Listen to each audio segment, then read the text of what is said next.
बरसात कोन थी कीअं पोइ तव्हां कयो था? असांजी गुलर सफ़र कंदा आहियूं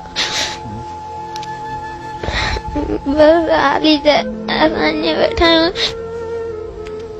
सुभाणे स्कूल खुलंदा वरी असां हितां काटले हलिया वेंदासीं।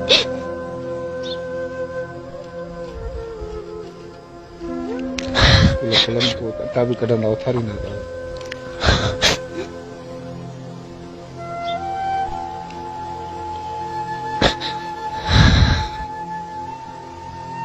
कीअं कंदो मिट माइट आहे हुते कोई ॾिए थो?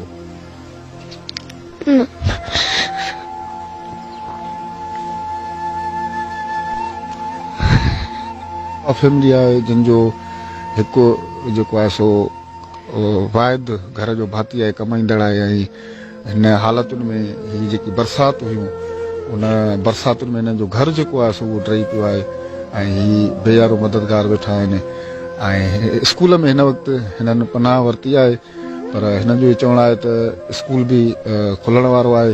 जेकॾहिं हिननि खे स्कूल मां उथारियो वेंदो त हिननि खे ॿियो को सिर लिकाइण, हिननि खे ॿियो को अहिड़ो को घर कोन्हे को जिते ही पनाह वठी सघनि, पंहिंजा बचा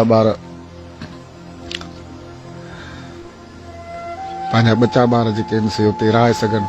तमामु घणा परेशान आहिनि ऐं हिननि खे हिननि जी जेका हिन वक़्तु हालत आहे, कैफ़ियत आहे, तमामु ॾुखायल आहे ऐं घर जूं ॿ औरतूं आहिनि जेकी हिन जी हिकिड़ी सिस्टर आहे ऐं हिन जी वालदा आहे, उहा बि जेके से परेशान आहिनि त हू कंहिं वटि पनाह वठनि।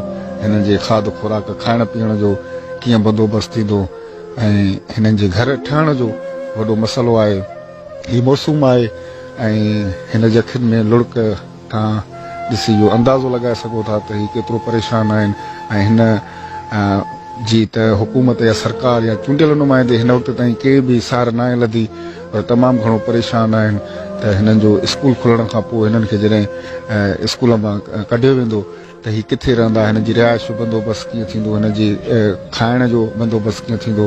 त हिननि बस वारनि खे इहा अपील कई आहे त हिननि जी मदद कई वञे, न सिर्फ़ु खाध खुराक राशन ताईं पर हिननि खे टेंट या हिननि जे घर ठाहिण में बि हिननि जी जेका असां मदद कई वञे। कैमरा टीम सां गॾु गुलबार शेख, सिंध टीवी न्यूज़, रतोदेरो।